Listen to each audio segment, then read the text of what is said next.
तो दिसंबर माह के करंट अफेयर के वीडियो के दूसरे पार्ट में आपका स्वागत है। तो आगे के प्रश्न के बारे में हम चर्चा करेंगे इसमें। तो ये है COP26 शिखर सम्मेलन। तो ये जो शिखर सम्मेलन है उसकी 26वीं कॉन्फ्रेंस थी। ये इसका फुल फॉर्म क्या है? COP की कॉन्फ्रेंस ऑफ पार्टीज़। ठीक है, इसका ये है फुल फॉर्म और इसको शॉर्ट में बोलते हैं COP। ओके, तो ये 26वीं कॉन्फ्रेंस थी जिसका आयोजन किया गया था ब्रिटेन के ग्लासगो में। कब किया गया था? 31 अक्टूबर 2021 से 13 नवंबर 2021 तक ये आयोजन किया गया था। और इस कॉन्फ्रेंस की मुख्य बातें क्या थी, इस पर नज़र डाल लेते हैं। तो इस कॉन्फ्रेंस की अध्यक्षता में ब्रिटेन के कैबिनेट मिनिस्टर आलोक शर्मा द्वारा की गई। ये यानी ब्रिटेन के जो आलोक शर्मा हैं उनकी अध्यक्षता में ये कॉन्फ्रेंस संपन्न हुई। ग्लासगो COP26 वैश्विक सम्मेलन जो जलवायु सम्मेलन है, इसमें क्या है कि नेताओं ने दशक के अंत में वनों की कटाई को रोकने, धीमी जलवायु परिवर्तन में मदद करने के लिए मेथेन के उत्सर्जन को कम करने का संकल्प लिया। यूरोपीय संघ यानी यूरोपीय संघ EU और अमेरिका ने ग्रीन हाउस गैस मीथेन के उत्सर्जन को कम करने के लिए एक ऐतिहासिक संकल्प लिया, इसमें जिसके माध्यम से ग्लोबल वार्मिंग को 0.2 डिग्री सेल्सियस तक सीमित किया जा सके। तो इसके लिए इन्होंने संकल्प लिया। इसके साथ ही क्या हुआ कि सम्मेलन में संकल्प लिया गया कि मीथेन के वैश्विक उत्सर्जन को वर्ष 2030 तक वर्ष 2020 के स्तर से 30% तक कम करने के लिए गठबंधन के सदस्य प्रयास करेंगे। यानी 2020 में जितनी अब जो मीथेन का जो उत्सर्जन है वैश्विक स्तर पर, जो 2020 में कितना है उससे 30% कम करना है 2030 तक। ये इसमें संकल्प लिया गया है। इस सम्मेलन में भाग लेने वाले 197 देशों में एक नए समझौते पर 13 नवंबर 2021 को सहमति व्यक्त की, जिसे ग्लासगो जलवायु संधि के रूप में जाना जाता है। इसका उद्देश्य खतरनाक जलवायु परिवर्तन को रोकना है। तो इस सम्मेलन में 140 से अधिक देशों ने शुद्ध शून्य उत्सर्जन तक नेट जीरो एमिशंस पर पहुंचने का संकल्प लिया। इसमें वैश्विक सकल घरेलू उत्पाद का 90% शामिल है। ब्राजील सहित 100 से अधिक देशों ने वर्ष 2030 तक वनों की कटाई को उल्टने का संकल्प लिया। 40 से अधिक देशों ने स्वयं को कोयले के उपयोग से दूर ले जाने का संकल्प लिया, यानी कोयले के उपयोग को कम करना। COP26 में अब भारत की क्या स्थिति रही इसके बारे में देख लेते हैं। ग्लासगो में COP26 शिखर सम्मेलन में action and solidarity the critical decade कार्यक्रम को 1 नवंबर 2021 को प्रधानमंत्री नरेंद्र मोदी जी द्वारा संबोधित किया गया, जो इस क्षेत्र में भारत द्वारा उठाए गए सकारात्मक उपायों में मोदी जी द्वारा बताया गया। तो ब्रिटेन प्रवास के दौरान नरेंद्र मोदी ने COP26 शिखर सम्मेलन में भाग लिया था। प्रधानमंत्री नरेंद्र मोदी जी ने अपने संबोधन में भारत के पंचामृत का उल्लेख किया, जो क्लाइमेट एक्शन में भारत का एक अभूतपूर्व योगदान होंगे। भारत की ये पंचामृत सौगात है वो नीचे दी गई है, जिसमें 5 लक्ष्य रखे गए हैं। इसमें पहला क्या है कि वर्ष 2030 तक अपनी जीवाश्म रहित ऊर्जा क्षमता को 50 गीगावाट तक पहुंचाएगा भारत। दूसरा संकल्प इसमें ये है कि भारत 2030 तक अपनी 50% ऊर्जा जरूरतें रिन्यूएबल एनर्जी से पूरी करेगा। ठीक है, नवीनीकरण स्रोतों से पूरी करेगा। और भारत 2030 तक कुल प्रोजेक्ट कार्बन एमिशन में 1 अरब टन की कमी करेगा। और भारत 2030 तक अपनी अर्थव्यवस्था की कार्बन इंटेंसिटी को 45% से भी कम करेगा। और 5वां जो लक्ष्य है भारत का कि भारत 2070 तक कार्बन उत्सर्जन को नेट जीरो करने का लक्ष्य हासिल करेगा। तो COP26 से जुड़े कुछ महत्वपूर्ण तथ्य अपने जान लेते हैं कि भारत दुनिया का तीसरा सबसे बड़ा कार्बन उत्सर्जक देश है, और इस मामले में पहले स्थान पर चीन है और दूसरे स्थान पर अमेरिका है। यानी चाइना कार्बन उत्सर्जन के मामले में पहले स्थान पे है, फिर आता है अमेरिका और फिर आता है इंडिया जो तीसरे नंबर पर है कार्बन उत्सर्जन में। तो कार्बन उत्सर्जन को नेट ज़ीरो कब तक भारत करेगा? 2070 तक भारत ने ये लक्ष्य रखा है कि 2070 तक वो कार्बन का उत्सर्जन एकदम ज़ीरो कर देगा। तो इस मामले में चीन तो आता है पहले स्थान पे और अमेरिका दूसरे स्थान पे और तीसरे स्थान पे आता है भारत। यूरोपीय संघ को एक साथ लेने पर भारत की गिनती चौथे नंबर पर होती है, यानी यूरोपीय संघ को एक साथ अगर अपने लेते हैं तो भारत का स्थान कितना है? चौथा। और वैसे देश को लेंगे तो भारत का आ गया तीसरा। अब आगे है ग्लोबल ड्रग पॉलिसी इंडेक्स 2021। तो इसका शीर्षक क्या था? ग्लोबल ड्रग पॉलिसी इंडेक्स 2021, ये इसका हो गया शीर्षक। जारी करने वाली संस्था है इसकी हार्म रिडक्शन कंसोर्टियम। तो इसकी है क्या है? जारी करने वाली संस्था। जारी करने की तिथि 7 नवंबर को जारी हुई। संस्करण प्रथम और प्रथम स्थान इसमें मिला है नॉर्वे को। तो इस सूचकांक को तैयार करने के लिए नशीली दवाओं से संबंधित मामलों पर संयुक्त राष्ट्र प्रणाली द्वारा अधिकृत और निर्मित ड्रग्स पर यूएन सिस्टम कॉमन पोजीशन की जानकारी का प्रयोग किया गया है। यह सूचकांक दवा नीति के 5 व्यापक आयामों में चलने वाले 75 संकेतकों से बना है। इसमें आपराधिक न्याय, अत्यधिक प्रतिक्रियाएं, स्वास्थ्य और नुकसान में कमी, अंतर्राष्ट्रीय स्तर पर नियंत्रित दवाओं तक पहुंच और विकास इसमें शामिल है। इनमें 75 संकेतक बनाए गए हैं जिनमें ये मुख्य ये हैं। अब इस सूचकांक में टॉप 5 देश कौन से हैं? टॉप, ठीक है। तो पहले नंबर पे है नॉर्वे, दूसरे नंबर पे न्यूजीलैंड, तीसरे नंबर पर पुर्तगाल, चौथे नंबर पर है ब्रिटेन, पांचवें नंबर पर ऑस्ट्रेलिया। तो नॉर्वे का स्कोर 74 और न्यूजीलैंड का 71, पुर्तगाल का 70 और 69 है ब्रिटेन और 65 है ऑस्ट्रेलिया। अब जो ये सूचकांक है इसमें शामिल सबसे जो निम्नतम देश हैं, सब जिनकी रैंक सबसे नीचे है ये, तो वो कौन कौन से देश हैं? तो इसमें जो सबसे निचले पायदान पे है वो है ब्राज़ील, जिसको 26 का स्कोर है और 28 के स्कोर के साथ है 29वें नंबर पर युगांडा और 28 नंबर पर है इंडोनेशिया जिसका स्कोर है 29 और 27 के रैंक है उन केन्या की है और उसका स्कोर है 34 और मैक्सिको का स्कोर है 35 और वो नंबर रैंक कौन सी होगी? 26, यानी 26 नंबर पर मैक्सिको, 27 पे केन्या, 28 पे इंडोनेशिया, 29 पे युगांडा और 30 नंबर पे है ब्राज़ील।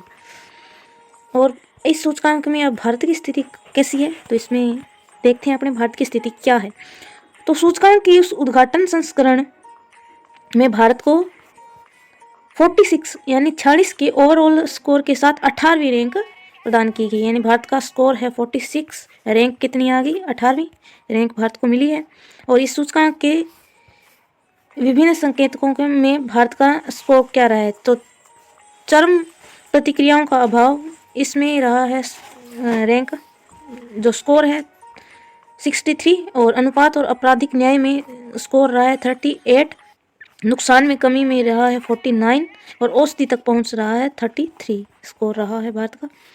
अब विशेष बात इसमें क्या है? सूचकांक के इस संस्करण में अफगानिस्तान को 49 स्कोर के साथ 14वीं रैंक और नेपाल को 40 के स्कोर के साथ 21वीं रैंक दी गई है।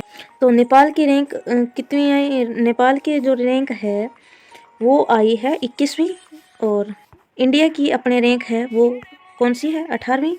और जो इस सूचकांक में अफगानिस्तान को रैंक मिली है वो 14 नंबर पे अफगानिस्तान, फिर 18 नंबर पे इंडिया और 21वें नंबर पे है वो है नेपाल, ठीक है।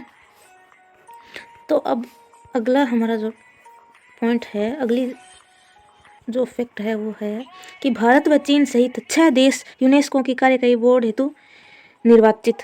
तो यूएन के महत्वपूर्ण अंगों में से एक यूएन शैक्षिक, वैज्ञानिक व सांस्कृतिक संगठन यूनेस्को के कार्यकारी बोर्ड सदस्य के रूप में भारत को एक बार फिर से चुना गया है, यानी भारत कार्यकारी सदस्य रहेगा। इसके लिए इसको चुना गया है भारत को 2021 से 25 के लिए यूनेस्को के कार्यकारी बोर्ड के सदस्य के रूप में 17 नवंबर 2021 को संपन्न चुनाव में भारत को अपने पक्ष में कितने वोट प्राप्त हुए? 164 वोट प्राप्त हुए।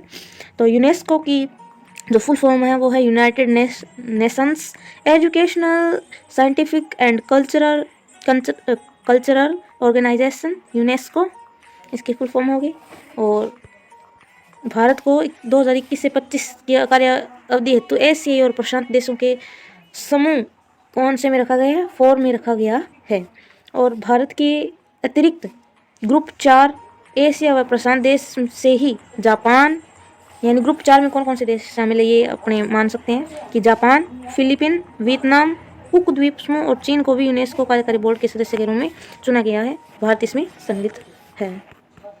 महत्वपूर्ण तथ्य इसमें क्या है? यूनेस्को का कार्यकारी बोर्ड यूएन की एजेंसी के 3 संवैधानिक अंगों में से एक है। इसमें जिसे जनरल कॉन्फ्रेंस द्वारा चुना जाता है कार्यकारी बोर्ड को।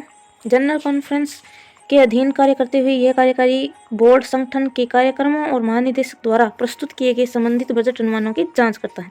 कार्यकारी बोर्ड में क्या है? 58 सदस्य राज्य होते हैं, जिनमें से प्रत्येक का कार्यकाल 4 साल का होता है, यानी 2021 से 2025 4 सालों के लिए चुना गया भारत। 194 देशों वाले यूनेस्को की स्थापना 16 नवंबर 1946 को हुई थी। अब अगला है कि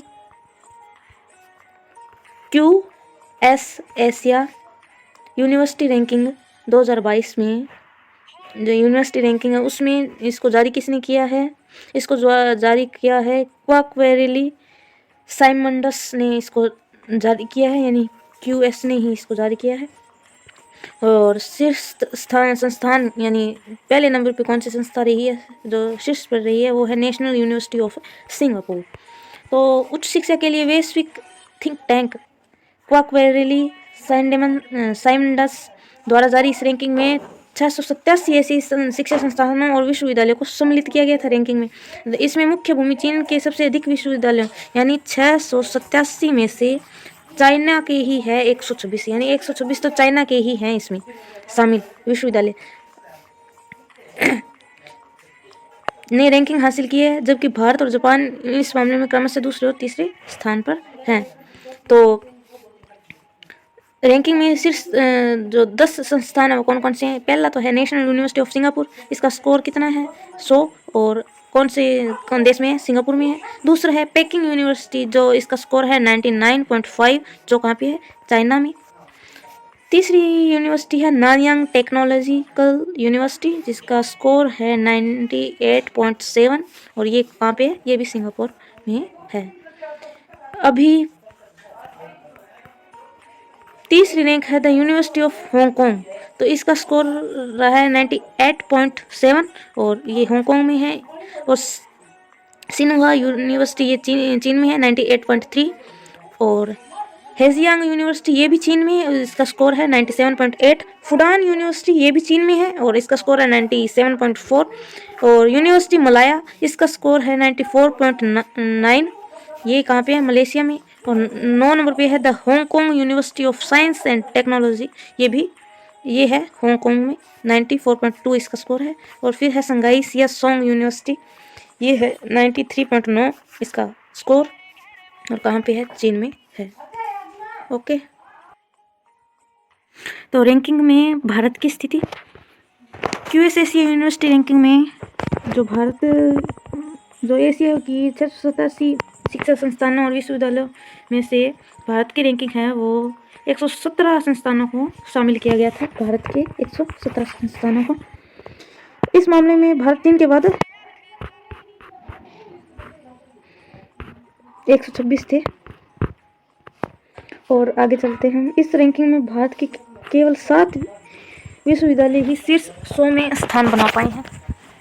117 में से 7 विश्वविद्यालय है वो स्थान बना पाए हैं। इसमें IIT बॉम्बे 42वां स्थान प्राप्त करके भारत में शीर्ष पर रहा है। तो जो शीर्ष 100 संस्थानों में भारत के जो 7 संस्थान शामिल हैं उनके नाम देख लेते हैं। भारत की रैंकिंग यानी भारत में जो पहला है वो है IIT बॉम्बे, फिर IIT दिल्ली, फिर IIT मद्रास, फिर IISc बेंगलोर, फिर IIT खड़गपुर, फिर IIT कानपुर और फिर दिल्ली यूनिवर्सिटी। दिल्ली यूनिवर्सिटी को मिला है रैंक कितने मिली है? 77वीं, और IIT कानपुर को 64वीं, IIT खड़गपुर को 60वीं और 56वीं रैंक के साथ IISc बेंगलोर और IIT मद्रास को 54वीं और 45वीं रैंक मिली IIT दिल्ली और IIT बॉम्बे को मिली है 42वीं रैंक। अब है धन प्रेषण में भारत विश्व का सबसे बड़ा प्राप्तकर्ता। इसकी रिपोर्ट किसके द्वारा जो जारी करने की तिथि है वो 17 नवंबर है, और रिपोर्ट का शीर्षक है विश्व बैंक के प्रेषण मूल्य विश्वव्यापी डेटाबेस। तो निम्न और मध्यम आय वाले देशों के लिए प्रेषण में 7.3% की वृद्धि होने का अनुमान है, जो 2021 में $589 बिलियन तक पहुंच जाएगा। विश्व बैंक की इस रिपोर्ट के अनुसार 2021 में भारत धन प्रेषण के मामले में दुनिया का सबसे बड़ा प्राप्तकर्ता देश रहा है। भारत में 2021 में विदेशों से $87 अरब भेजे गए, जिसमें से 20% से अधिक निधि अमेरिका से भेजी गई है, यानी सबसे ज़्यादा यूएसए से निधि भेजी गई है भारत में। तो भारत को 2020 में प्रेषण में $83 से अधिक राशि प्राप्त हुई थी, और अब 2021 में कितनी हुई है? $87 अरब, और 2020 में थी $83 बिलियन। इस प्रकार भारत में धन प्रवाह में 4.6% की क्या हुई है? वृद्धि हुई है धन प्रवाह में। धन प्रेषण के मामले में भारत के बाद भारत पहले स्थान पे, और फिर सेकंड नंबर पे चाइना, और थर्ड नंबर पे मैक्सिको, फोर्थ नंबर पे फिलीपींस और मिस्र का स्थान आता है। अब देख लेते हैं अपने राष्ट्रीय परिदृश्य। राष्ट्रीय परिदृश्य में हम पढ़ेंगे कि कृषि कानून निरसन विधेयक 2021 दोनों सदनों में पारित, यानी कि कृषि कानून वो जो वापस ले लिया गया उस बारे में। तो संसद द्वारा पूर्व में पारित 3 विवादास्पद जो कानून 3 पारित किए गए थे हाल ही में, कृषि कानून जिनको लेकर विरोध चल रहा था, वर्ष भर विरोध चलता रहा, जिन्हें लेकर किसान मुख्यतः पंजाब और उनके पड़ोसी राज्यों के किसान लंबे समय से आंदोलन कर रहे थे। तो इन तीनों बिलों को दोनों सदनों लोकसभा और राज्यसभा द्वारा 29 नवंबर 2021 को कृषि कानून निरसन विधेयक 2021 पारित कर इन्हें निरस्त कर दिया गया है, वापस ले लिया गया है। तो यह विधेयक कृषि मंत्री नरेंद्र सिंह तोमर ने लोकसभा में पेश किया था। ये विधेयक जो है पहले किसने पेश किया था? कृषि मंत्री नरेंद्र सिंह तोमर ने। अब बात करते हैं, केंद्रीय मंत्रिमंडल ने कृषि कानून वापसी विधेयक 2021 को 24 नवंबर 2021 को मंजूरी दी। इसके बाद इन कानूनों को निरस्त करने संबंधी प्रक्रिया पूरी की गई। तो पीएम नरेंद्र मोदी जी ने इन तीनों कृषि कानूनों को वापस लिए जाने की घोषणा गुरु नानक देव की जयंती के अवसर पर, यानी 29 नवंबर 2021 को की थी। इसके अलावा पीएम मोदी ने न्यूनतम समर्थन मूल्य यानी एमएसपी से जुड़े मुद्दों पर एक समिति बनाने की घोषणा भी की थी। अब क्या है, कृषि कानून जिन्हें निरस्त किया गया वो 3 कृषि कानून कौन कौन से हैं? पहला है इसमें कृषि उत्पादन व्यापार और वाणिज्य विधेयक 2020, यानी संवर्धन और सुविधा। इसके तहत किसान अपनी फसल को मनचाही जगह पर बेच सकते थे। किसानों को दूर राज्यों में भी अपनी फसल बेचने की छूट थी, यानी किसान अपने मनचाही राज्य में जाके या वो अपनी फसल है वो बेच सकते थे, एक राज्य से दूसरे राज्य में, कोई भी राज्य में बेच सकते थे। दूसरा जो कानून है वो है किसान सशक्तिकरण संरक्षण मूल्य आश्वासन और कृषि सेवा अधिनियम 2020। इसमें देश भर में कॉन्ट्रैक्ट फार्मिंग को लेकर व्यवस्था बनाने का प्रस्ताव था। इसके तहत फसल खराब होने या नुकसान की भरपाई किसानों को नहीं बल्कि एग्रीमेंट करने वाले पक्ष या कंपनी द्वारा की जानी थी। यानी अगर फसल का नुकसान हो गया तो इनके साथ जो एग्रीमेंट करने वाली संस्था है उसको भरपाई करनी थी नुकसान की, न कि किसान को। और तीसरा कानून क्या था? आवश्यक वस्तु संशोधन अधिनियम। इस कानून के तहत क्या था? असाधारण स्थितियों को छोड़कर व्यापार के लिए खाद्यान्न, दाल और खाद्य तेल और प्याज जैसी वस्तुओं से स्टॉक लिमिट हटा दी गई थी। अब है कानून निरस्त करने संबंधी महत्वपूर्ण तथ्य। तो संविधान के अनुच्छेद 245 संसद को पूरे देश यानी भारत के किसी भी हिस्से के लिए कानून बनाने की शक्ति देती है, संविधान देता है संसद को, और राज्य विधानसभाओं को राज्य के लिए कानून बनाने की शक्ति देता है। 245 अनुच्छेद है वो। अब अनुच्छेद 245 किसी कानून को तब निरस्त करने की शक्ति भी देता है जब उसकी आवश्यकता नहीं रह जाती। यानी अनुच्छेद 245 केंद्र सरकार को पूरे भारत के लिए और राज्य सरकारों को अपने अपने राज्यों के लिए कानून बनाने की शक्ति देते हैं और उसके साथ ही उसको निरस्त करने की भी शक्ति देते हैं जब वह कोई कानून जो जिसकी आवश्यकता नहीं रह जाती वो निरस्त कर सकते हैं। तो ये शक्ति अनुच्छेद 245 देता है। अब विधान में एक सनसेट क्लॉज भी हो सकता है। इसके तहत एक विशेष तिथि के पश्चात उस कानून का अस्तित्व समाप्त हो जाता है। इन कानूनों में सनसेट क्लॉज नहीं है। जिन कानूनों में सनसेट क्लॉज नहीं है, संसद इसे निरस्त करने के लिए एक और कानून पारित करती है। अब है महत्वपूर्ण तथ्य, यह एनडीए सरकार द्वारा रोल बैक है। यानी एनडीए नरेंद्र मोदी जी वाली जो सरकार है उनके जो संगठन को बोला जाता है एनडीए। दूसरा रोल बैक है। इससे पहले 2015 में भूमि अधिग्रहण सुधारों के मामले में भी सरकार को विधेयक वापस लेना पड़ा था। यानी पहले तो 2015 में कौन सा लिया था, भूमि अधिग्रहण से संबंधित जो कानून था उसको वापस लिया था और अभी ये कृषि कानून को इन्होंने वापस लिया है। आगे की चर्चा हम आगे के वीडियो में करेंगे। ये वीडियो का पार्ट थोड़ा लंबा होता जा रहा है। धन्यवाद।